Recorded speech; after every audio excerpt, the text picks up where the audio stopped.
बिस्मिल्लाह अल्हम्दुलिल्लाहि रब्बिल आलमीन वस्सलातु वस्सलामु अला रसूलिल करीम व अला आलिहि व अस्हाबिहि अजमईन। अऊज़ु बिल्लाहि मिनश शैतानिर रजीम। बिस्मिल्लाहिर रहमानिर रहीम। व अंज़िर अशीरतकल अक़रबीन फ़इन असौका फ़क़ुल इन्नी बरीउम मिम्मा तअमलून व तवक्कल अलल अज़ीज़िर रहीम अल्लज़ी यराका हीन तक़ूम व तक़ल्लुबका फ़िस्साजिदीन इन्नहु हुवस समीउल अलीम। वक़ाल तआला फ़ी मक़ामिन आख़र क़ुल इन कान आबाउकुम व अब्नाउकुम व इख़वानुकुम व अज़वाजुकुम व अशीरतुकुम व अम्वालुन इख्तरफ़्तुमूहा व तिजारतुन तख़शौना कसादहा व मसाकिन तर्दौना अहब्ब इलैकुम मिनल्लाहि व रसूलिही व जिहादिन फ़ी सबीलिही फ़तरब्बसू हत्ता यअतियल्लाहु बिअम्रिही वल्लाहु ला यहदिल क़ौमल फ़ासिक़ीन। सदक़ल्लाहुल अज़ीज़ व सदक़ रसूलुहुल करीम। मुअज़्ज़ज़ बुज़ुर्गान मिल्लत, अज़ीज़ नौजवान दोस्तों, अस्सलामु अलैकुम व रहमतुल्लाहि व बरकातहू। जैसा कि अभी आपने अनुवाद समाप्त फरमाया, खानदान की इस्लाह, औलाद की तरबियत क्यों और कैसे, ये उन्वान शायद हम में से जो भी यहाँ मौजूद हैं उन सबकी दिलचस्पी का मौजूद है और हम सबकी ये ख्वाहिश होती है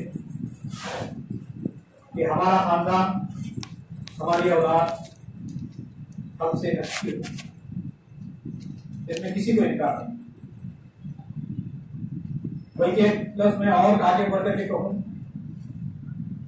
कि दुनिया का हर शख्स, चाहे वो किसी मजहब और मिल्लत से ताल्लुक रखता हो, किसी नजरिए से वो ताल्लुक रखता हो, उसकी भी दिली और अहम ख्वाहिश यही होती है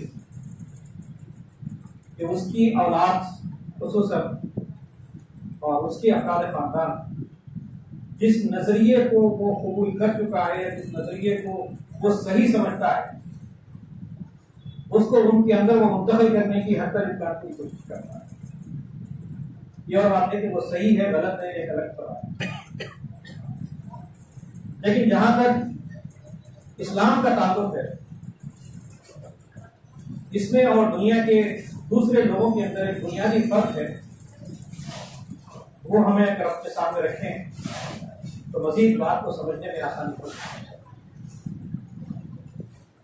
दुनिया के जितने लोग हैं या दुनिया के जितने नजरियात हैं या दुनिया के जितने मज़ाहिब इस्लाम के अलावा दुनिया में माने जाते हैं, जिससे सब लोग चलते हैं, इन सब का ज्यादा से ज्यादा आखिरी टारगेट इस दुनिया की बेहतर से बेहतर कामयाबी और दुनिया में इज्जत, शोहरत, हुकूमत और जितनी भी चीजें इंसान की जो सोच हो सकती है उसकी आखिरी लेवल तक पहुंच पाए। उसके मुकाबले में इस्लाम थोड़ा और एडवांस तो गुफ्तगू करता है।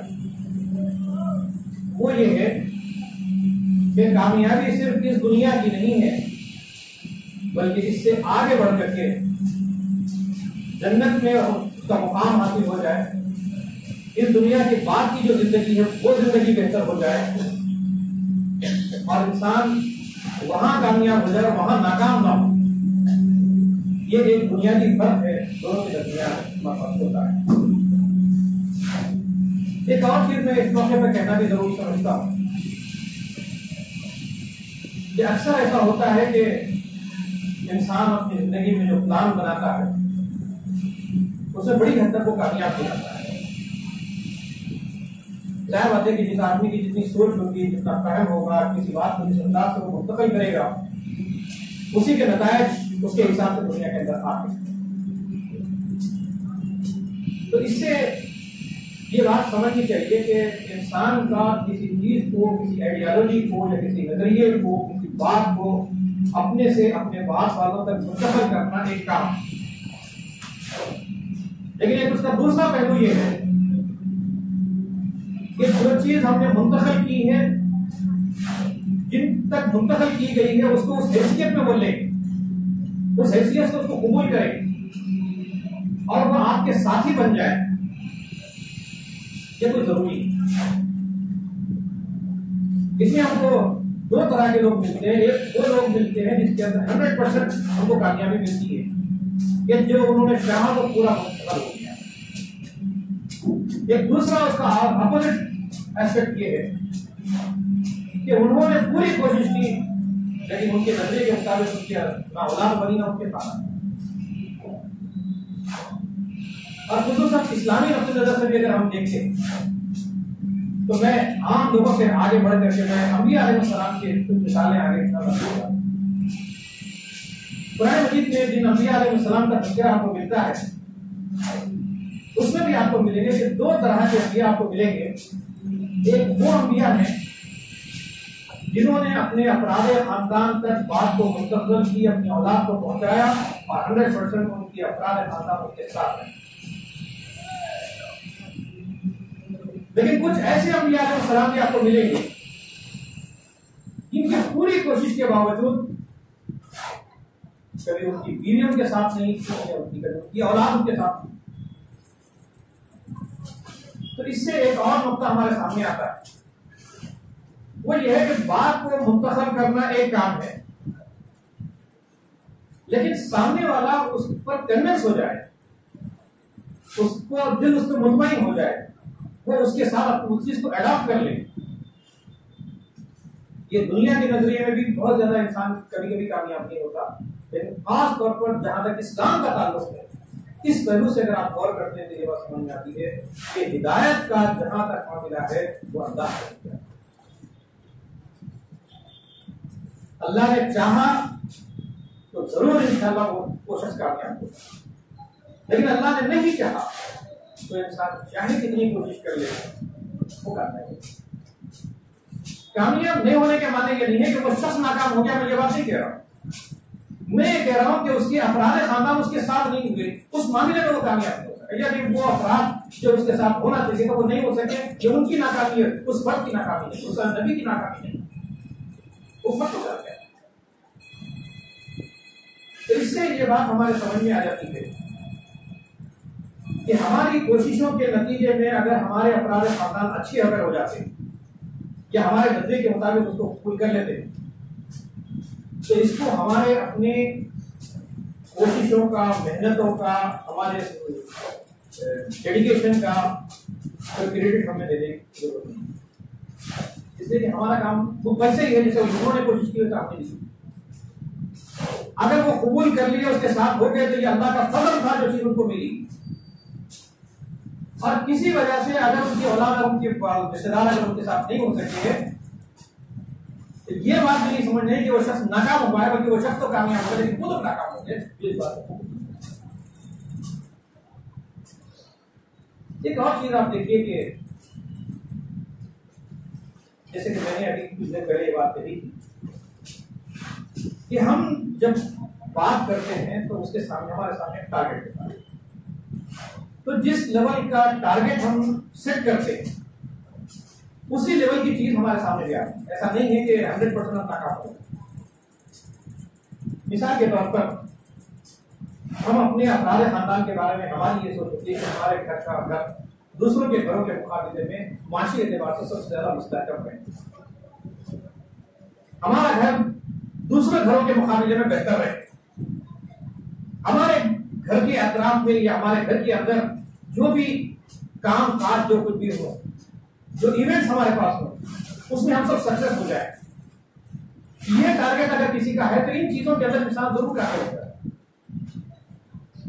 तो आप ये भी देखते हैं कि जब हम बच्चे को जब एडमिशन दिलाते हैं तो उसी वक्त हमारी ये सोच होती है कि ये बच्चा बड़ा होकर के इंजीनियर बने, बड़ा होकर के डॉक्टर बने, बड़ा होकर के फला बने, फला बने, फला। और अक्सर हम कभी कभी देखते भी कि हमारे बुजुर्गों में से कुछ लोग कभी कहते हैं कि मेरे 8 बच्चे और 8 के 8 सेटल हो गए। कोई अमेरिका में सेटल हो गया, तो फला जगह सेटल हो गया, तो फला जगह सेटल हो गया। अल्हम्दुलिल्लाह मैं बहुत खुश था। लेकिन उस बात का एहसास उसको उस दिन होता है कि जब बच्चे पूरी तरीके से सेटल हो गए और ये बुढ़ापे की एक ऐसे उम्र पर पहुंचा कि अब वो जो कुव्वत जो थी वो खत्म हो चुकी है। अब वो अपने बच्चों की जरूरत महसूस करता है। अब वो चाहता है कि उसकी खिदमत के लिए वो बच्चे आए उसके पास और उसका साथ दे। लेकिन उस दिन ऐसा महसूस होता है कि वो चीज उसको नहीं मिली। बच्चे पूछते हैं पापा कितने पैसे चाहिए आपको? पापा आपको क्या चाहिए? घर चाहिए, घर दे दो। एसी चाहिए, एसी मिल जाएगी। पापा जो चीज चाहिए आप सारी चीज दो। लेकिन मैं नहीं आ कोई मजबूरी। और बसा आज जिस लेवल पर हमने पहुंचाने की कोशिश की है उसके जो इम्पैक्ट जो पढ़ने थे फासिले के जवाब से, वो भी जब उनके पढ़ते हैं उसके नतीजे में जो उनके अंदर जो खुराफात पैदा हो जाती है उससे इंसान के दिल में किस्म की फुर्र महसूस होती है कि क्या मैंने इसीलिए तो इसको इस मुकाम तक पहुंचाया था कि ये सारी गंदगी हमारे घरों के अंदर करे, ये सारे ड्रामेबाजी हमारे पास करे। तो उस इंसान होता है, सोचता है कि नहीं मैंने कहीं गलती की, मैं जो चीज मुंतकिल करना चाहिए था जो मैं वो नहीं कर सका। लेकिन उस वक्त ये इंसान कहने के बजाय ये कहता है कि मेरा बच्चा नमाज नहीं पढ़ता, मेरा बच्चा कुरान नहीं पढ़ता, मेरा बच्चा मैं तहरीक इस्लामी के काम में मेरा साथ नहीं देता। ये बात जब हम कहते हैं तो उस वक्त हम ये भूल जाते हैं कि जिस वक्त हम बच्चे की उठान उठा रहे थे, जो अपने खानदान की तरबियत कर रहे थे, उस वक्त हमारे घर में टारगेट क्या है? हमारा जो टारगेट था वो टारगेट के एतबार से तो कामयाब हुए। लेकिन अगर हमारा टारगेट अगर वो होता कि पहले दिन से अगर हम ये बात डिसाइड करते कि मेरा बच्चा इंजीनियर बने, डॉक्टर बने, फला बने या ना बने, मुझे इससे कोई फर्क नहीं पड़ता।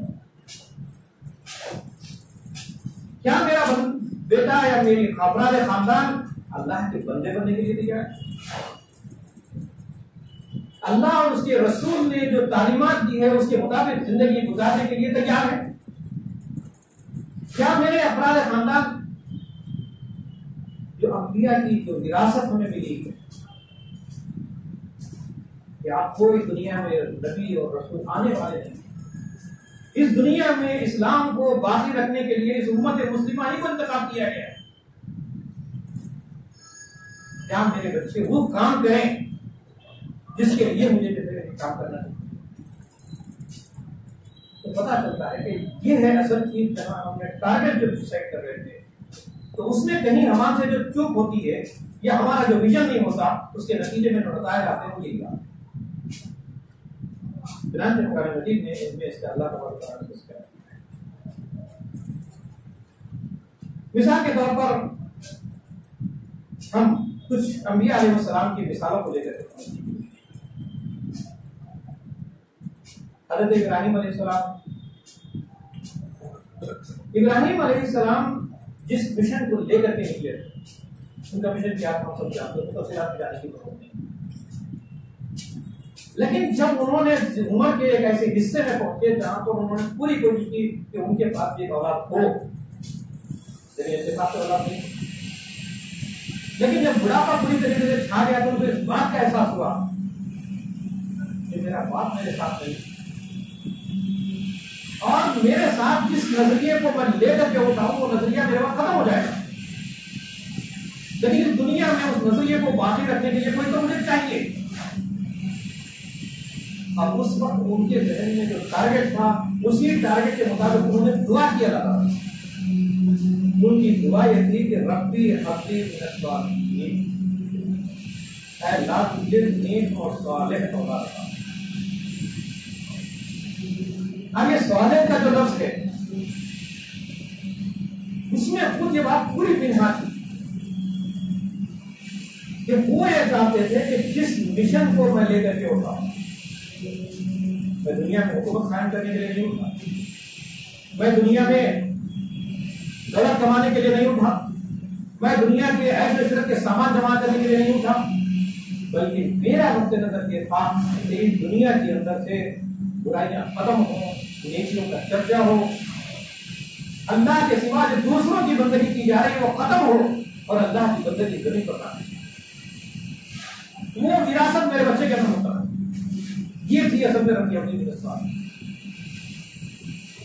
उनका जो टारगेट था, यहाँ एक बात हमें बहुत करनी चाहिए, वो ये है कि अल्लाह तबारक ने उस टारगेट से उनको नाकाम नहीं किया। अगर वो दुनिया के बात से भी अगर कुछ मांगते तो अल्लाह ताला वो भी हो जाता हो, लेकिन कुरान मजीद ये बात कहता है रब्बना आतिना फिद दुनिया वमा लहू फिल आखिरह। जो लोग कहते हैं कि अल्लाह हमें दुनिया में सब कुछ दे दे, तो अल्लाह ताला कहते हैं आखिरत में उसका कोई हिस्सा नहीं। लेकिन उसके मुकाबले में कोई कहता है कि रब्बना आतिना फिद दुनिया हसना व फिल आखिरति हसनतम व क़िना अज़ाबन्नार। कि अल्लाह हमें दुनिया में भी अता भलाई अता फरमा, आखिरत की भलाइयां भी अता फरमा, उसके साथ ये कि जहन्नम की आग से भी बचाए। अब मानने वाले के जब की बात है कि वो क्या मानता है, क्या किस तरीके से अपने को देखता है। चुनांचे उसका इम्तिहान दुनिया के अंदर हम देखते हैं। एक दिन आता है कि वही बेटा है जो दौड़ भाग करने की, चलने फिरने की उम्र को पहुंचा है, बुढ़ापे की लाठी है, बुढ़ापे का सहारा है। अल्लाह ताला कहता है कि अपने बेटे को दबा। बाप बेटे से पूछता है, ये असल में एक सवाल है अपना बाप अपने बेटे से कि मैंने जो दुआ की थी, मैंने जो टारगेट सेट किया था, उस टारगेट के मुताबिक मेरा बेटा बना के नहीं बना। चुनांचे जब उन्होंने कहा कि बेटा मैं तुम्हें दबा, बेटे ने कहा कमजोर मारा था। बेटा एक कहता है साफ तौर पर इंशाअल्लाह मिनस साबिरीन। आया बजान आपको जिस बात का हुक्म दिया जा रहा है कर गुजरिए, इंशाअल्लाह मैं सब्र करने वालों के साथ। तो मालूम ये हुआ कि उन्होंने जो टारगेट डिसाइड किया था, उन्होंने जिस बात की कोशिश की थी, अल्लाह ताला ने दुनिया में उसका रिजल्ट दिया और वही रिजल्ट फिर आए। में दूसरी मिसाल आप देखेंगे, याकूब अलैहिस्सलाम अपनी जिंदगी के आखिरी हिस्से में, और उस वक्त अल्लाह ताला उनका तस्करा कुरान मजीद में इस बात से करता है, लोगों के सामने एक मिसाल के तौर पर उनको पेश करता है। इस हज़रा याकूब अल मौत, कि क्या तुम उस वक्त मौजूद थे जिस वक्त याकूब अपनी औलाद मौत के सामने खड़ा, जब मौत उसके सामने खड़ी, जब वो अपने अफराद खानदान में अपने औलाद को बुलाते हैं और सवाल पूछते हैं माता बादी, मेरे बाद तुम किसकी बंदगी करोगे, बच्चों बताओ उसे। क्या दुनिया में घरे बनाने, दुनिया में बिल्डिंगें बनाने, दुनिया के फला करने के लिए ये सारी चीजें हैं, जिन्होंने मेरी विरासत है, ये पूरी तकसीम कर लो। ये बात उन्होंने कही। आमतौर पर मौत के करीब में तो इंसान यही कुछ करता है। हम जब देखते हैं कि हमारे अफराद खानदान के अंदर अक्सर ये होता है कि जब किसी की मौत का वक्त होता है तो उसको हम सब अपने घर वालों को जमा कर देते हैं, कहते हैं कि बेटा ये घर तुम्हारा है, ये फला है, ये तुम्हारा है, ये सब चीजें बांटो। उस वक्त भी कहीं हमारे जहन में ये बात नहीं होती कि नहीं, हमको ये तो पूछना चाहिए था कि ये सब तो दुनिया में अल्लाह ताला जिसको देना है देता है, काफिरों मुशरिकों को देता है अल्लाह ताला, कि तुमको तो नहीं देता। क्या माताबुदुना मिन बादी, क्या मेरे बाद तुम उसी की इबादत करोगे, किसकी इबादत करोगे तुम? उन्होंने कहा क़ालू नअबुदु इलाहका व इलाहा आबाइका इब्राहीम व इस्माईल व इसहाक। पूरा साफ का क्या है बजान, हम उसी माबूद की बंदगी करेंगे जिसकी इबादत आप करते हैं। आपके आबा व अजदाद करते थे, इब्राहिम अलैहिस्सलाम, इसहाक अलैहिस्सलाम, इस्माईल अलैहिस्सलाम। हम उस रास्ते को छोड़ते नहीं हैं। ये जिंदगी के आखिरी हिस्से में उनका इम्तिहान, और वो ये चाहिए। फिर दूसरी तरफ अगर हम देखें तो एक दूसरी मिसाल भी हमारे सामने आती है। हजरत नूह अलैहिस्सलाम है, उन्होंने भी यही टारगेट सेट किया, उन्होंने भी पूरी कोशिश की,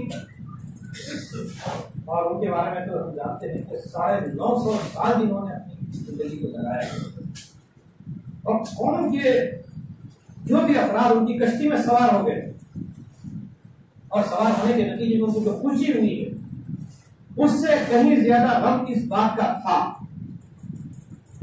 कि मेरा बेटा मेरे साथ है।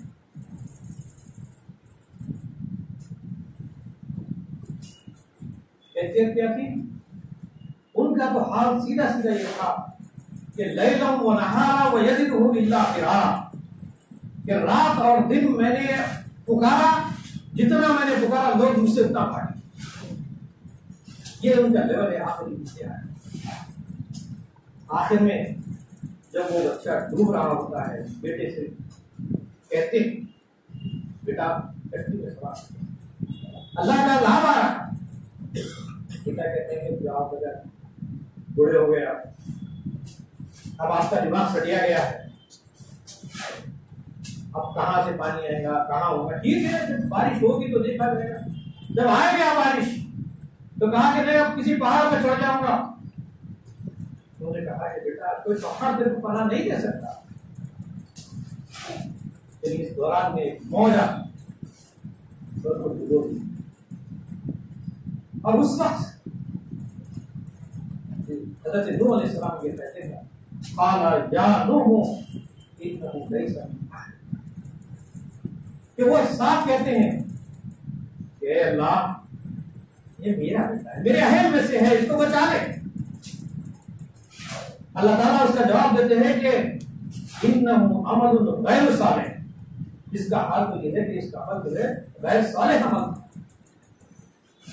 और वो तुम्हारी अहल में से नहीं है।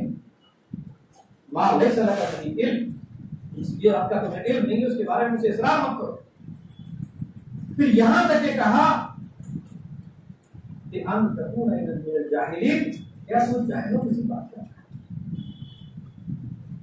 इससे ये बात मालूम होती है कि एक इंसान का अपने आप को जन्नत और जहन्नम का मुस्तहक बना लेना और जन्नत से अपने आप को बचा लेना, या आप उतना फौर उसके पर जितनी उनकी कोशिशों के नतीजे में जो चलती है, कोई जरूरी नहीं है कि ये उसकी औलाद बता, ये महज अल्लाह ताला का फजल और उसका करम।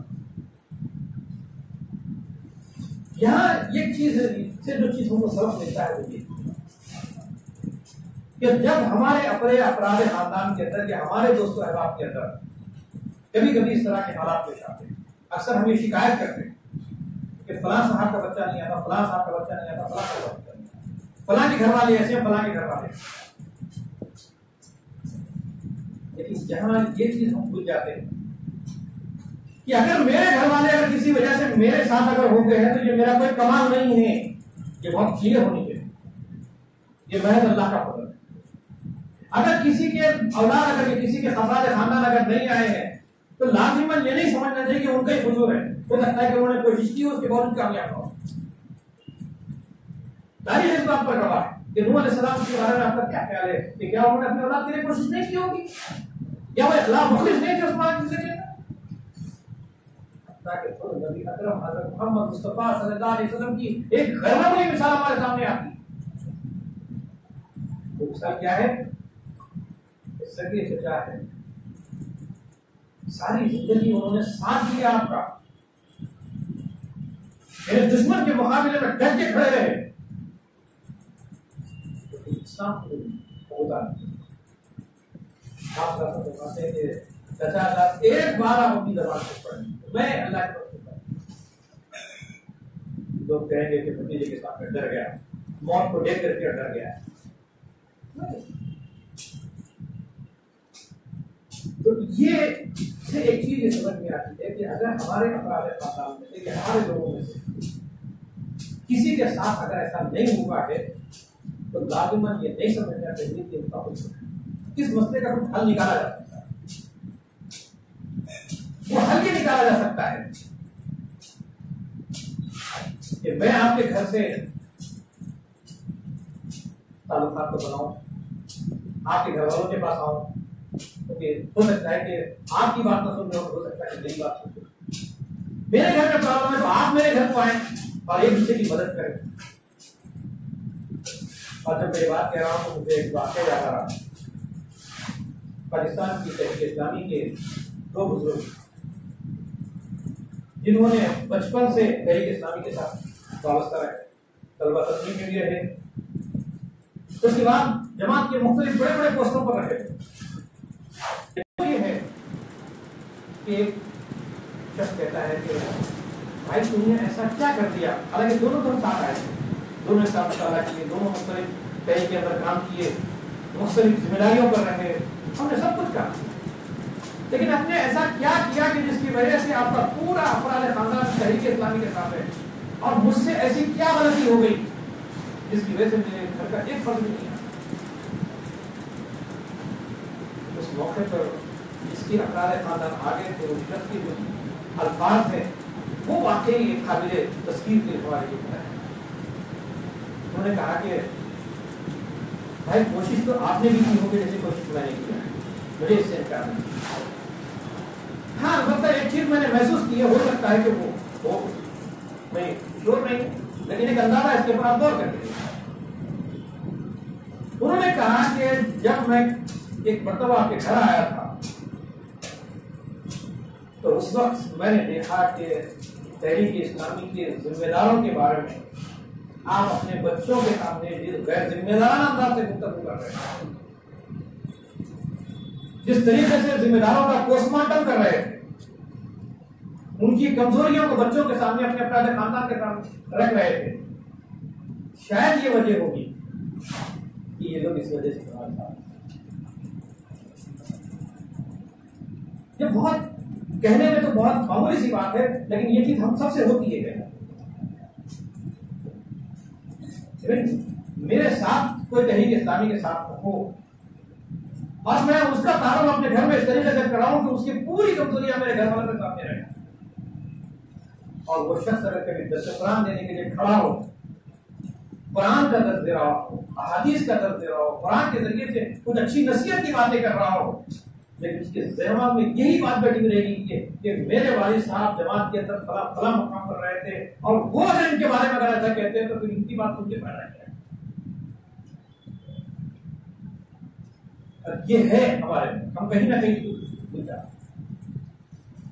इसीलिए इस बात की शदीद तरीन जरूरत है, वक्त की अंदर की जरूरत है कि अपने दोस्त अहबाब की पोजीशन को बरकरार रखें,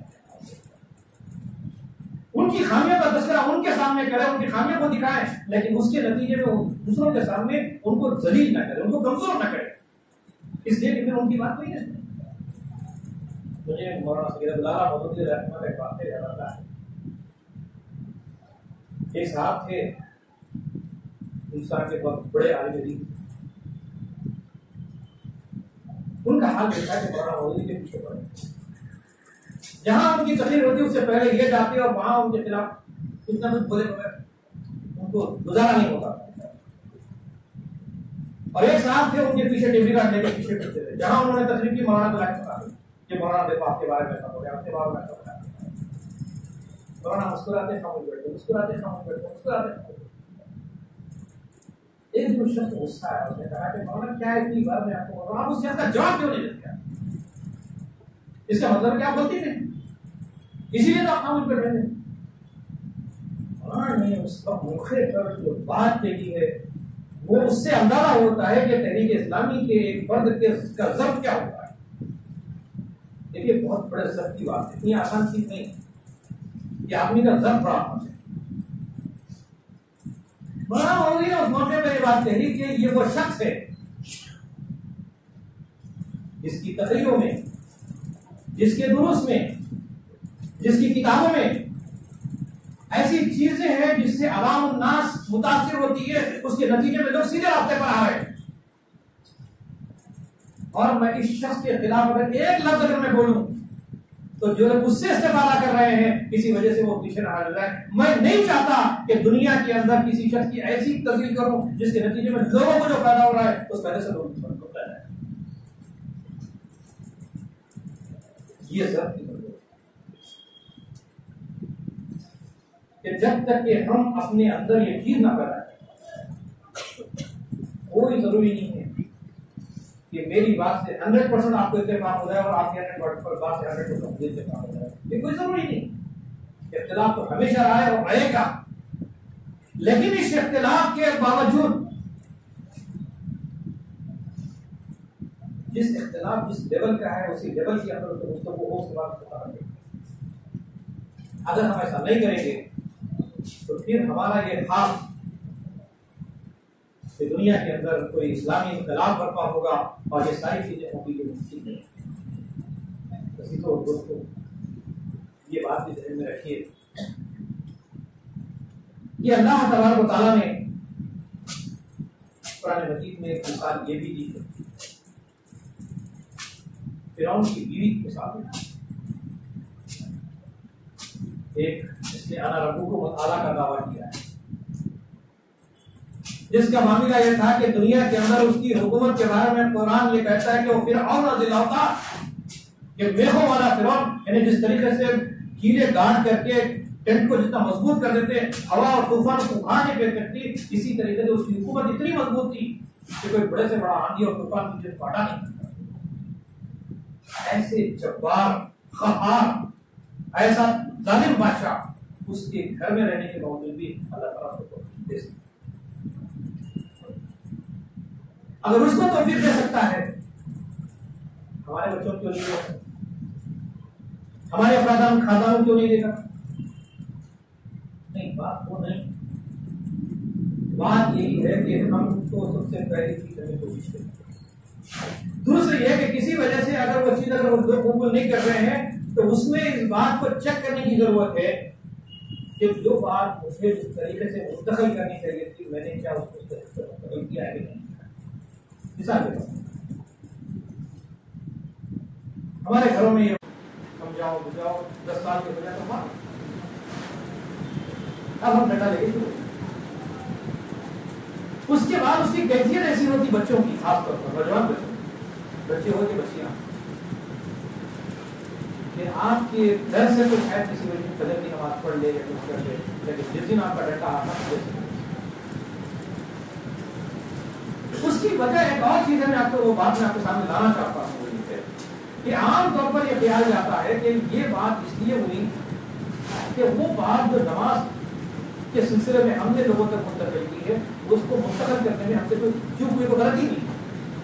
वो गलती क्या है मैं आपको बताना चाहता हूँ। असल में होता यह है कि कोई मैसेज तो इस तरीके से मुंतकिल करता है कि ये मेरा हुक्म है, मानते कि नहीं मानते। सवाल यह है कि नमाज पर मैंने की है या अल्लाह ने की? नमाज का हुक्म मुझे देना चाहिए कि अल्लाह तबारक दिया, अल्लाह का दिया हुआ है। एक वाकया में आपको होता है, बात को समझने में आता है। मौलाना यूसुफ इस्लाही साहब अमेरिका में एक लाइब्रेरी में किताबें देख रहे हैं।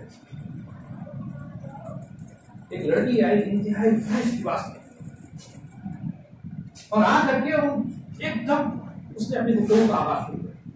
उसने कहा कि तुम जैसे मौलवियों ने तो हमारे नाक मदद कर रखा है। पूछे कि बेटी मैंने क्या किया तुम्हारे साथ? बोले तुमने तो जो है औरतों को दकियानूस बना दिया, पर्दे के अंदर कर दिया, फला किया। हमारी सारी आजादी तुमने छीन ली। तो उन्होंने पूछा कि बेटी ये तो बताओ कि मैंने कब कहा ये सब चीजें तुम्हारे से? तो बोले कि आप नहीं कहते ये सब चीजें। उन्होंने कहा कि मुझे क्या फर्क पड़ता है, आप मन के फिरो, मुझे तो फर्क नहीं पड़ता। फिर कौन कहते हैं? उन्होंने कहा कि आपका नाम तो बताओ कि है। उसने जब नाम बताया तो मालूम हुआ कि किसके खाता हूं। उससे कहा कि बेटे तुम्हारे जो नाना हजरत जो मदीने में आराम फरमा रहे हैं, जो अल्लाह के रसूल हैं, उनका हुक्म है, मेरा हुक्म नहीं है। उन्होंने जो शरीयत लाई है अल्लाह तबारक में, वो अल्लाह का हुक्म है, मेरा हुक्म नहीं है। जब ये बात नहीं था तो खातून वहां से निकल गई। कुछ दोबारा कुछ दिनों के बाद, एक अरसे के बाद किसी और एक इवेंट में उसे मुलाकात की। वो खातून इंतहाई मुकम्मल पर्दे के अंदर आई और मौलाना ने कहा कि मौलाना जी आप मुझे पहचाना? मैं तो पहचाना, कौन हूँ? उसने कहा कि मैं वही लड़की हूँ जो आपको लाइब्रेरी में मिली थी और फला मैंने आपसे बेवजह उत्तरी दी थी, आपको वेरी सॉरी। तो उन्होंने कहा कि बेटी ये क्या दखियानुसी बन गई? पहले तो अच्छी थी वो। तो नहीं मौलाना बात आप समझ में आ गई। अब तक मैं ये समझती थी कि ये सब आपका हुक्म है, इस बात से मैं नहीं मानती थी। अब मुझे पता चल गया कि मेरे खालिक मुझे पैदा किया उसका मेरे हुक्म है और मेरे नाना हजरत का हुक्म है। तो इससे ये बात मालूम होती है कि चाहे वो कुरान पढ़ाना चाहते हो, हदीस पढ़ाना चाहते हो, हमारे अफराद खानदान को इस्लाम से वाबस्ता करना चाहते हो, इकामत दीन के काम में अपने आप को शामिल करना चाहते हो, तो ये बात बहुत क्लियर होनी चाहिए कि ये हमारा फोर्स नहीं, हमारा फोर्स नहीं है, क्योंकि अल्लाह ताला ने ये जिम्मेदारी हम पर डाली है, इसलिए हमें बात और ये सारा हुक्म उनका है। इसलिए कि अगर तुम मानते हो तो अजर तुमको मिलेगा, अगर ना मानते हो तो मुझे तुम्हारा अजर मुझे तो नहीं दिया जाएगा, तुम्हारी गलती की सजा मुझे तो नहीं दी जाएगी। फिर एक बात ये भी ध्यान में रहनी चाहिए कि किसी बात को मुंतखब करना एक अलग चीज है, सामने वाले को उस पर इत्मीनान होना एक दूसरी चीज। एक बातें से मैं अपनी बात को वाज़ेह करना चाहूंगा। अबू सुफियान रज़ियल्लाहु अन्हु को आप सब जानते ही, फतेह मक्का तक जितनी जंगें हुई थी उन तमाम जगहों के अंदर अबू सुफियान कुफार की कमान उनके हाथ, इस्लाम के खिलाफ खड़े रहे और उनको दावत देने वाले कौन थे? हुजूर नबी अकरम मोहम्मद मुस्तफा सल्लल्लाहु अलैहि वसल्लम। उससे बड़ा दाई का कोई तसव्वुर नहीं किया जाता, उससे अच्छा समझाने वालों का कोई तसव्वुर नहीं किया जाता, उससे अच्छे बड़े नमूने की कोई मिसाल नहीं था। लेकिन आपकी गुफ्तगू के बावजूद भी उनका बात को न समझ में आ जाना एक और सवाल था। चुनान से कहते ये हैं, जब फतेह मक्का के वक्त नबी सल्लल्लाहु अलैहि वसल्लम जब मदीने से गए तो उस वक्त नबी सल्लल्लाहु अलैहि वसल्लम ने एक जंगी स्ट्रेटेजी के तौर पर एक चीज उन्होंने अपनाई। वो ये थी कि अरब का ये दस्तूर था कि हर 5 लोगों के दरमियान एक चूल्हा जलता हो। तो लोग दूर से देख करके ये महसूस करते थे कि अगर 100 चूल्हे अगर जल रहे हैं तो उसको ये समझा जाता था कि उसको 5 से मल्टीप्लाई कर देते कि 500 अफराद की फौज आएगी। नबी करीम सल्लल्लाहु अलैहि वसल्लम ने ये हिकमत अमली से इख्तियार की थी। आपने सहाबा को हुक्म दिया कि हर शख्स एक चूल्हा जलाएगा, 5 के दरमियान एक नहीं बल्कि हर शख्स चूल्हा जलाएगा। तो जब वो हर शख्स एक चूल्हा जलाया तो जाहिर बात है कि 1000 की फौज तो 5000 की फौज हुई। अबू सुफियान का हाल ये था कि पूरी मक्का सो रहा है, लेकिन अबू सुफियान का हाल ये कि मक्के के अतराफ चक्कर लगा रहा है और नबी सल्लल्लाहु अलैहि वसल्लम की फौज को देख करके हैरान है, इतनी बड़ी फौज लेकर के मक्के पर आ गई।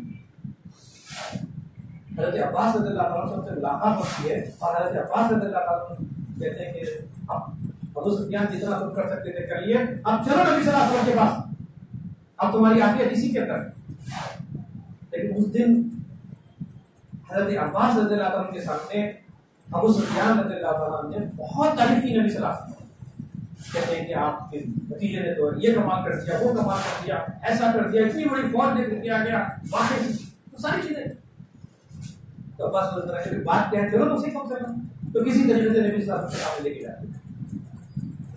अब देखिए कि वो जो असल बात मैं आपके सामने कहना चाहता हूँ जहां पर है कि अबू सुफियान रज़ियल्लाहु ताला अन्हु नबी सल्लल्लाहु अलैहि वसल्लम के सामने खड़े हैं और नबी सल्लल्लाहु अलैहि वसल्लम के सामने खड़े कर रहे हैं कि आपने ये कर दिया, ये कर दिया, ये काम कर दिया, वाकई ये इतनी बड़ी फौज लेकर सारी तारीफें आप सल्लल्लाहु अलैहि वसल्लम के सामने उन्होंने की। तो नबी सल्लल्लाहु अलैहि वसल्लम ने उनसे पूछा कि अबू सुफियान अभी बाकी क्या रह गया है, अब क्यों अभी इस्लाम कबूल नहीं किया? तो उन्होंने कहा कि मैं आपको दुनिया का बेहतरीन लीडर मान सकता हूँ, दुनिया का बेहतरीन जनरल तस्लीम कर सकता हूँ, फलां तस्लीम करता हूँ, फलां तस्लीम कर सकता हूँ, लेकिन मैं आपको अल्लाह का रसूल तस्लीम नहीं करता। उस मौके पर भी ये बात कह रहा है कि मैं अभी आप अल्लाह का रसूल तस्लीम नहीं करता।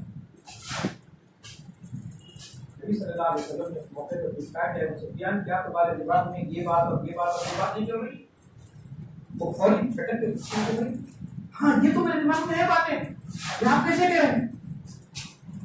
तो उसका फैसला फरमाया कि मैं अल्लाह का रसूल हूँ, अल्लाह ताला ने मुझ पर वही की है और तुम्हारे मन में जो बात अल्लाह ताला मुझे बताया। तो कहते हैं अशहदु ला इलाहा इल्लल्लाह। तो मालूम ये होता है कि मक्के के 13 साल, मदीने के 8 साल, 21 साल एक इंटेलेक्चुअल आदमी ने, अबू सुफियान कोई मामूली आदमी नहीं थे। जब जाहिर बात है कि इतने जंगों की जो कमांड किए थे, इसके बावजूद बात को समझ में आने लगा। तो इससे एक सबक हमें ये मिलता है कि चाहे अपने बीवी के जरिए, अपने वालिदैन को समझाने के बारे में, अपने बच्चों के सिलसिले में हमको ये बात बहुत क्लियर होनी चाहिए कि एक बार 2 बार हम ये बात समझा के समझते कि हम यहाँ अदा कर दिया, ये गलत है। बल्कि उनके ज़हन को पढ़ने की कोशिश करना चाहिए, उनके डाउट क्लियर करने चाहिए ताकि उनको इत्मीनान हासिल हो। जिस दिन वह इत्मीनान होगा इंशाअल्लाह वाक़। और आज जिस दौर में हम लोग इस पर हिंदुस्तान में साथ दे रहे हैं, वाक़या ये है कि हम सबको अल्लाह ताला का शुक्र अदा करें। ये वो दौर है जहाँ पर इस्लामी तालीमात के हासिल कराने के लिए साथ साथ दुनियावी तालीम के साथ साथ ऐसे कई यूनिवर्सिटीज यहाँ पर काम कर रही हैं। क्यों ना हमारे बच्चों को उस लेवल पे ले जाए कि हम पहले से ये बात डिसाइड करें कि दुनियावी एतबार से भी हमारे बच्चे मजबूत हो, साथ साथ उखरवी एतबार से। पवन ज़ुहज़िहा अनिन नार व उदखिलल जन्नत फक़द। कि उस दिन क़यामत के दिन ये जो है कामयाब हो जाए और ये जन्नत की हासिल करो। मैं अल्लाह ताला से दुआ करता हूँ कि अल्लाह ताला तमाम को इस बात की तौफ़ीक़ अता फरमाए कि जो बात जिस लेवल की है उस लेवल से हमारे अफ़राद ख़ानदान है मुंतक़िल करने की तौफ़ीक़ अता फरमाए। अल्लाह इस मामले में हमसे जो होता नहीं है कमज़ोरी में अपनी माफ़ फरमाए और अल्लाह हमें इस बात की तौफ़ीक़ नसीब फरमाए कि इसको आपको बेहतर से बेहतर कर सके और जो लोग हमारे साथ नहीं हैं उन सबको हमारे साथ कर दे ताकि हम मरने से पहले हम अपनी आंखों से देख सकें कि जो विरासत हम हासिल करना चाहते थे, माल और दौलत के मुकाबले में अल्लाह की दीन की खिदमत, अल्लाह उस काम के लिए हमारे बारे में रब फिर वक्त बिरहमतिका या अरहमर राहिमीन व आखिरु दावाना अनिल हम्दुलिल्लाह।